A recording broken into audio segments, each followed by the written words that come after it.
and the craziness behind the efforts of the Republicans in the House and the international community in Europe to shore up this country that's on its last leg. But before we do, I have to address the recent events in the Middle East.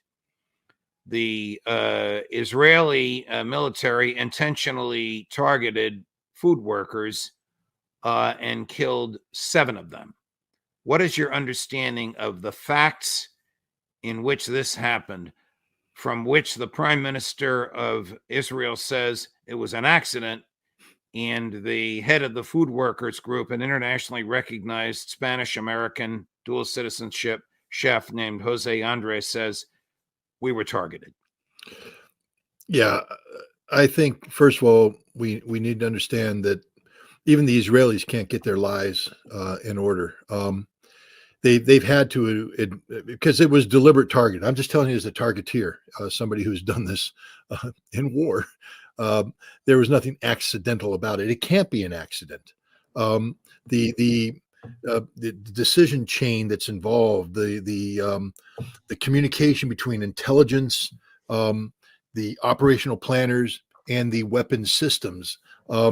It doesn't allow for an accident. This isn't somebody on guard duty who's a little tired, sees a movement, fires a shot, and oops, you accidentally killed somebody. This is a moving target that wasn't targeted once, but 3 separate times, which meant that there was the goal and objective of killing everybody that was, in these vehicles involved. And so the accidental story went away, and what they say now is bad intelligence, that they believed that this organization that provides food to Palestinians, who, by the way, cleared their route in advance with the Israelis. They said, this is the route we're driving. The Israelis went, good. They said, these are the vehicles we'll be having. The Israelis said, good. These are how the vehicles are marked. The Israelis said, good. And this is the time frame that we're going to be going on. And the Israelis said, good. And these guys complied with everything they said they were going to do. But the Israelis now claim that they believed that these guys picked up a senior Hamas figure at a warehouse that they began their journey from, and that this was really an effort to target that Hamas figure. And there was, oops, we were wrong. They didn't. That's the mistake they're talking about. But this was no accident. This was targeted assassination of everybody in those vehicles, because they didn't know which ones were the supposed Hamas figure and who were the people who are now corrupted. They're no longer innocent because they've been facilitating the travel of Hamas. This is absurd. The 3 security personnel that were hired by this organization were all very experienced professionals whose job it is, and I don't work with their particular company, but I have a very good friend who runs a similar company that does similar security work in Gaza for organizations such as this. These guys, their number one priority is the security of the people they're on. They go overboard to ensure that there is no conflict of interest, that there is no way anybody can say you're doing something that allows you to be stripped of your veil of protection. And so it's impossible to come up with a situation that says these professionals would have allowed anybody to bring a Hamas person in, because that immediately makes you a viable target. So it didn't happen. We know it didn't happen because of the professionalism and the past track record. Plus, this organization is not an organization that has a track record, a history of, working with Hamas. They feed the Palestinian people. Everybody knows this. This was part of an overall Israeli strategy to make it impossible for aid workers to operate in Gaza. This was deliberate murder by the Israelis. They knew there was no Hamas person. Why isn't somebody challenging them saying, give us the intelligence? How do you know that? Where'd you get that from?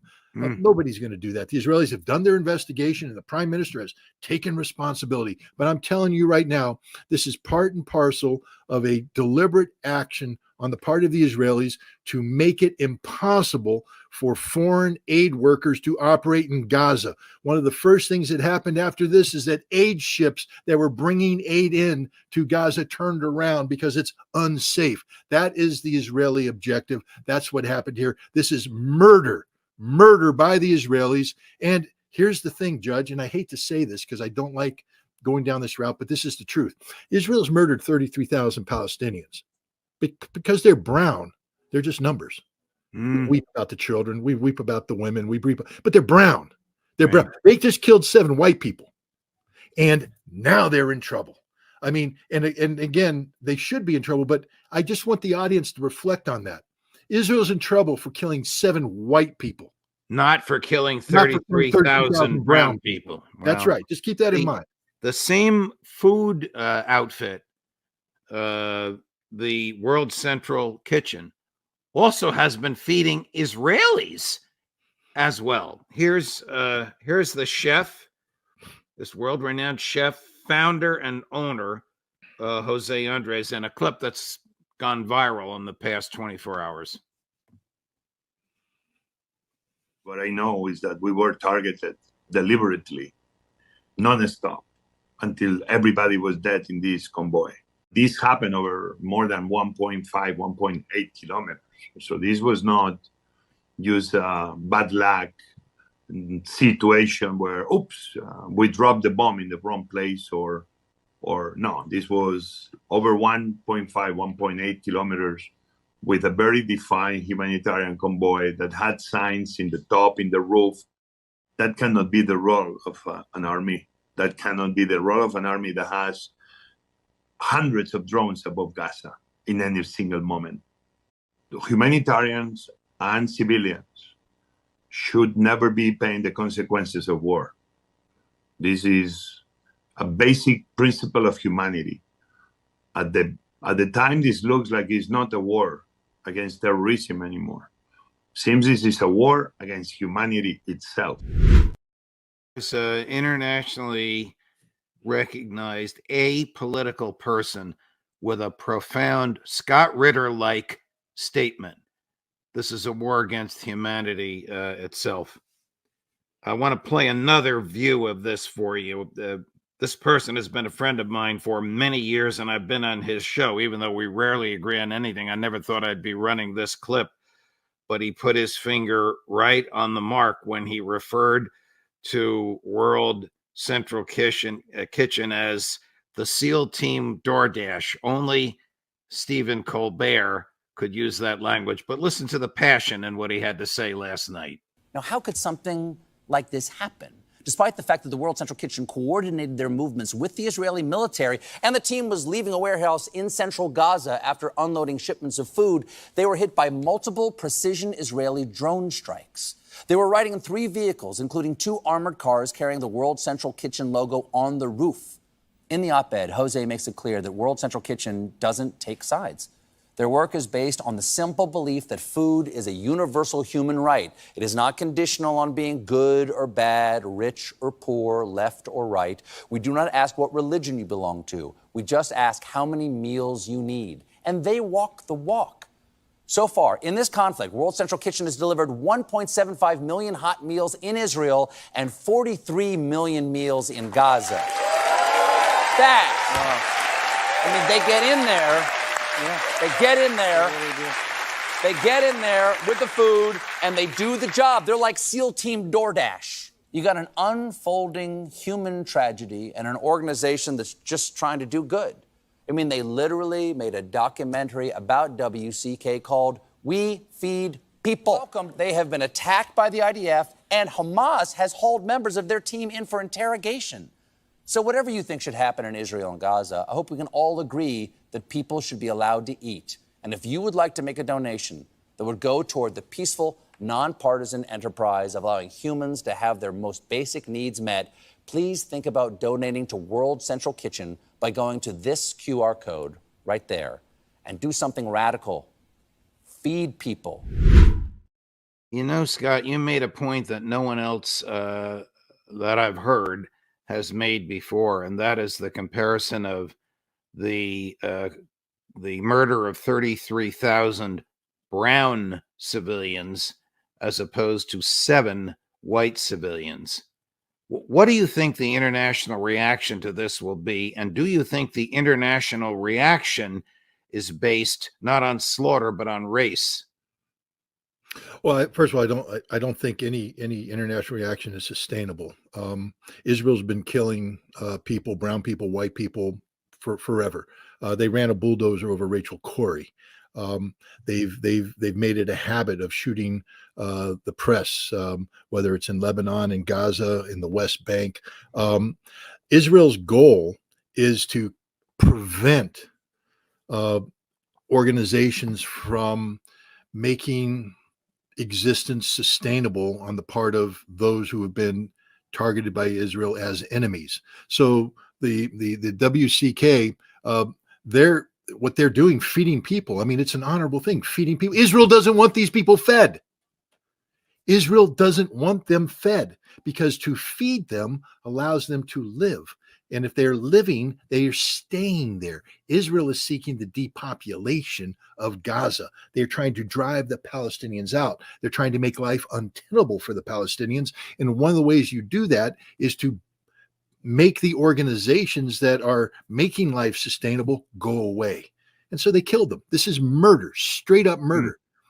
We're talking about today because we have a very famous white chef who's bemoaning the deaths, rightfully so, of, and I think there might have been some Palestinians in that number, but at least 5, I think it's 3 and 3, maybe 6 white people. But the point is, tomorrow there will be another. Iran is going to bomb a site in Israel, and we'll be talking about that, and suddenly we won't care about this anymore. We don't care. Israel's been committing atrocity after atrocity after atrocity. Why don't we care when a mother waving a white flag, taking her little child, about a toddler about 4 years old, across the street, is deliberately shot by an Israeli sniper, left to die? The child is now without parents. Why didn't we care? We didn't care when the girl got on the phone and begged for somebody to come and help her as the tank approached that would kill her. We didn't care then. We care for a moment because we pretend to be human. We pretend to have emotions. But the next day, it's gone. We're not talking about them anymore. We won't be talking about these aid workers this time next week because another tragedy comes up. Because at the end of the day, Israel has overwhelmed us with atrocities. We are in the moment where we are saturated with so much violence, so much death, so much destruction that we become immune to it. We have momentary moments of emotion, momentary moments of recognition that something awful has happened, but it just doesn't stop. So we can't reflect on it. We don't have the time to dig in and think in depth about what Israel is doing because they just keep doing it no matter what. I think you're right. I think you're 100% on the mark. I want to transition to the Israeli destruction of the Iranian consulate adjacent to the Iranian embassy in the sovereign territory of Iran, which is in downtown Damascus, in violation of all international standards to kill diplomats. In this case, they killed 2 Iranian generals, 5 other Iranian people, a total of 54 deaths between people in the building and outside the building. They haven't formally claimed responsibility, but it's obvious it was them. Defense Minister Gallant even hinted that this happened, and apparently they alerted the U.S. ahead of time. Your take on this and what international reaction or Iranian reaction is likely to come about? I'll start by just trying to paint it so people understand what happened here.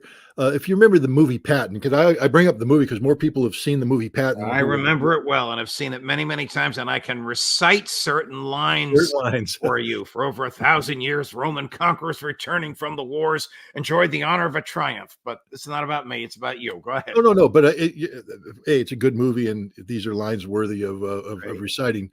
No, but if you recall, at the end of the North African campaign, there's a famous bathroom scene where Patton goes in, he draws a map he blows on the mirror, draws a map about what he wants done. But the point is that the Allies came together, all the heads, the head of the Strategic Air Forces, the British, the Americans, the Navy, they were all there to plan the next phase of the campaign. And this was a critical meeting. Could you imagine, as all those people were together, a bomb went off and killed them? What that would have done. It doesn't mean that the war is over, but now we have to replace these people who are experts, who are experienced, who have the plan in place, who know where they want to go, and they're gone now. That's what happened in Syria. The Iranians had brought together the brain trust, the guys in the Quds force that were managing this campaign against Israel and the United States to some extent. This was the guy who oversaw the whole operation in the Middle East. He's the guy with experience managing Hezbollah problem. So he has intimate connections with Nasrallah and Hezbollah. He's also underneath him is the guy who's running the resupply of Hamas. People keep saying Hamas is going to run out of ammunition. No, they're not, because Al-Quds has been supplying them. There was an intercepted shipment. You saw all the weapons in the shipment. If you're intercepting one, you know that many others have gotten through. So even though Israel claims to have total control of Gaza and all this stuff, weapons are coming in, which means Hamas will never be defeated because they will continuously be resupplied. The guy who did that, he was there at the meeting. The guy who is the one giving the pro-Iranian Iraqi militias and Syrian militias the weapons that they're using, not only to attack American bases. Remember, we had a conversation a little while ago about the attack on Al Tanf. They're also the ones who are now successfully striking Israeli targets in Haifa, in Eilat, and other locations. That guy was there, and the guy who's responsible for overseeing the Houthi campaign, the campaign against the ships, against Israel, this campaign which is inflicted horrific economic harm on Israel, crippling Israel. He was there. They were planning the next phase, how to ratchet this up, how to bring more harm to Israel, and how to further inconvenience the United States. This was that equivalent, that meeting in the movie Patton for the next phase of the campaign. They're gone. Israel got the intelligence that they were there, and they made the decision. They did the risk reward calculus, and they said, yeah, we're going to get hit hard because this is diplomatically inviolable. The law says we can't strike it. We don't necessarily want to strike it because that exposes our diplomatic facilities abroad to similar actions. But this is a once-in-a-lifetime opportunity to take out the command central of the organization that is defeating us, because Israel's losing this war. They're losing it. They're not going to win it. And the people that are making them lose it are the people that are now gathered there in Damascus. Israel took them out. That was the decision they made. So now there's going to be a retaliation. And they have to retaliate. But remember, Iran's not in the let's go to war with Israel mode.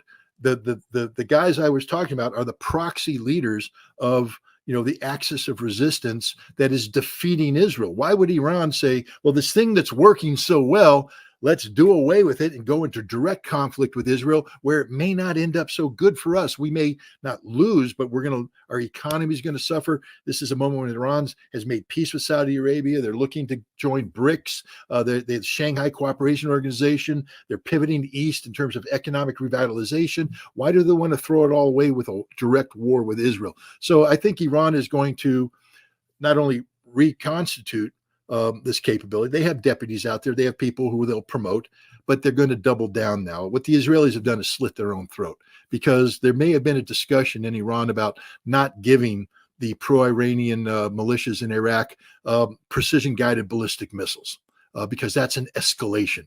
That discussion's over. They're going to get it, which means these guys are going to fire weapons against Americans and Israelis. They're going to start killing a lot of people. They're going to give the Houthi more weapons. They're going to double down on the kind of weapons they're going to be sending Hamas in the resupply, and they're going to reconfigure Hezbollah with even more capability. And that's what they're going to do in the long term, is just ratchet up that pressure.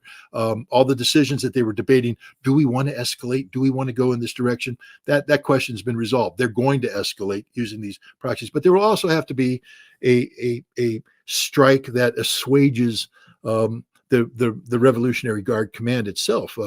They lost Qasem Soleimani. Now they've lost these guys. And they're saying we need, first of all, if we don't do anything, we lose all deterrence value, meaning that it becomes open season on Al-Quds. So what they have to do is set the deterrence value.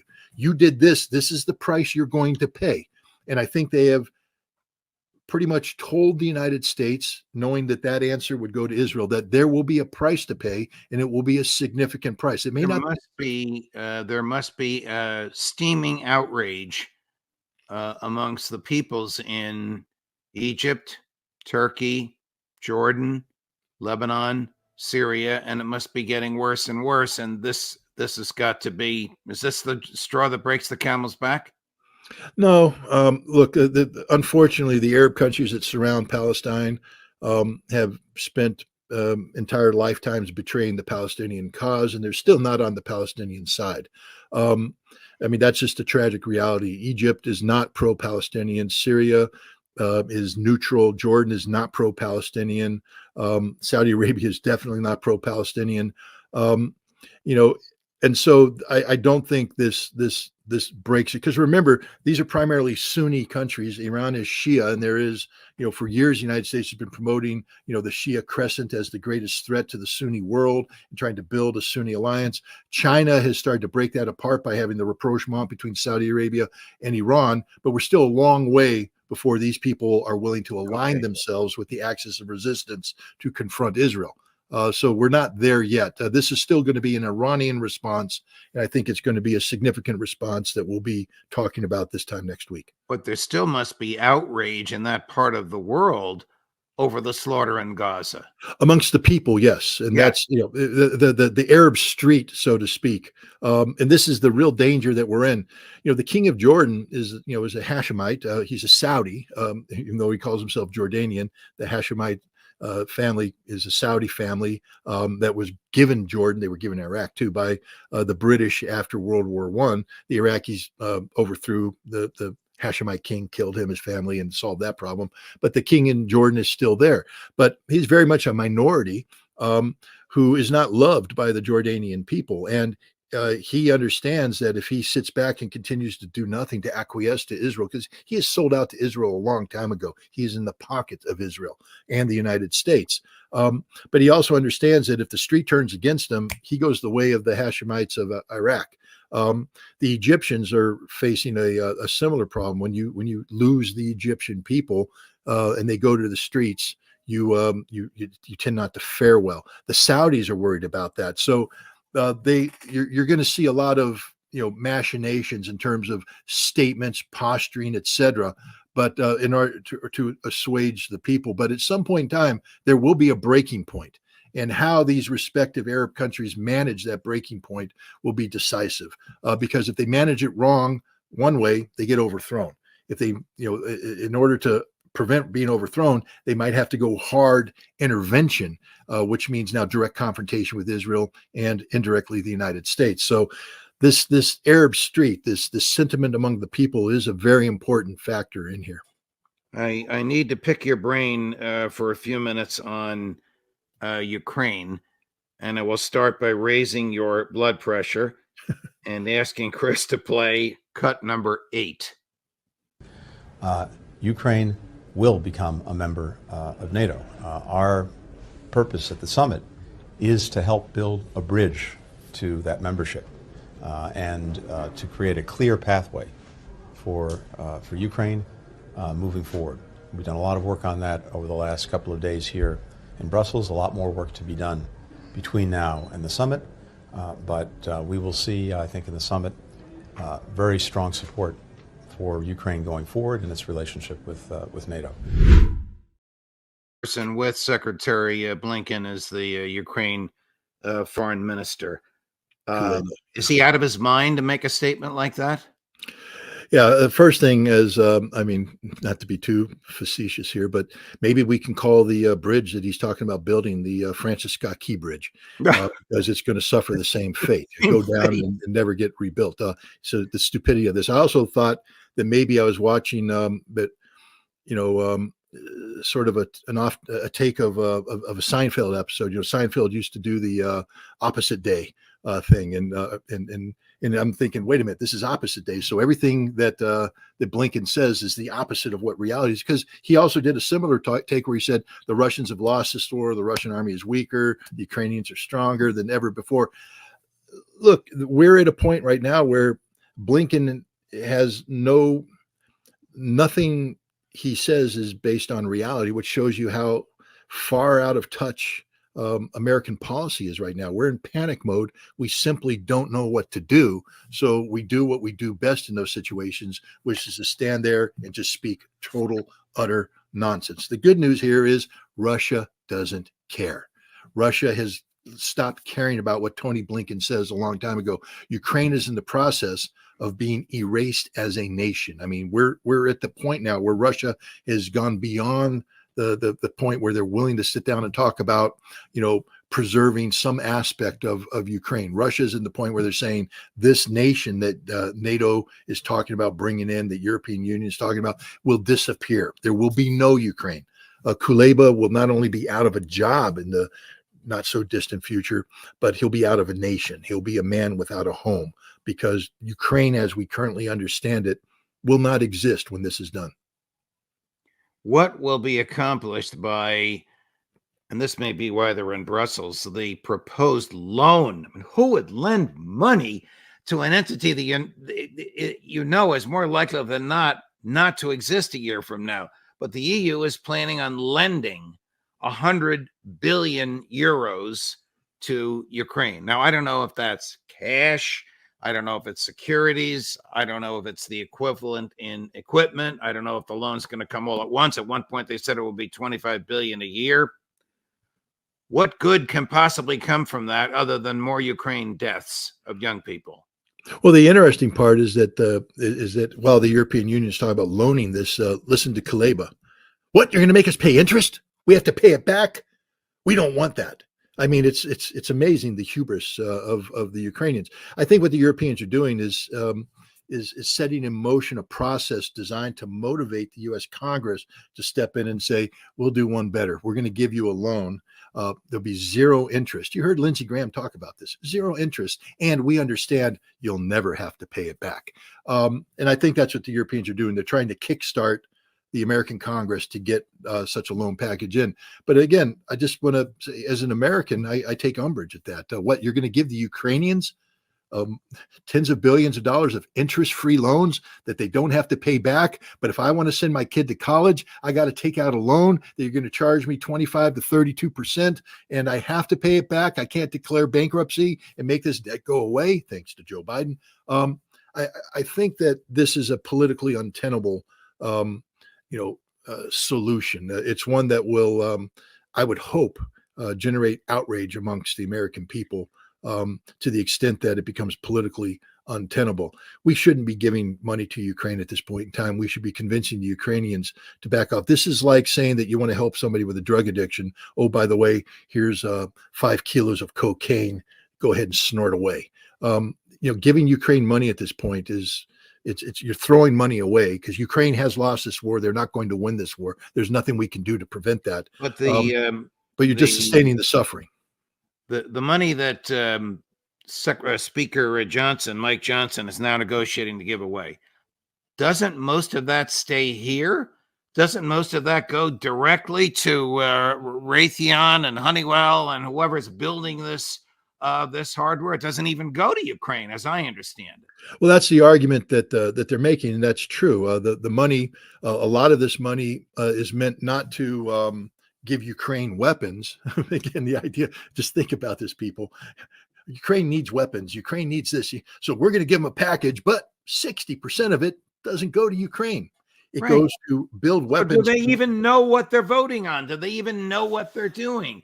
40% is going to go to slaughter more Ukrainian young men, and 60% is going to go to the military-industrial complex so that they can continue to make donations to the members of Congress who voted in favor of this. That's exactly what this is. Look, Dwight D. Eisenhower warned us about this back in 1961 in his farewell address about the military-industrial congressional complex.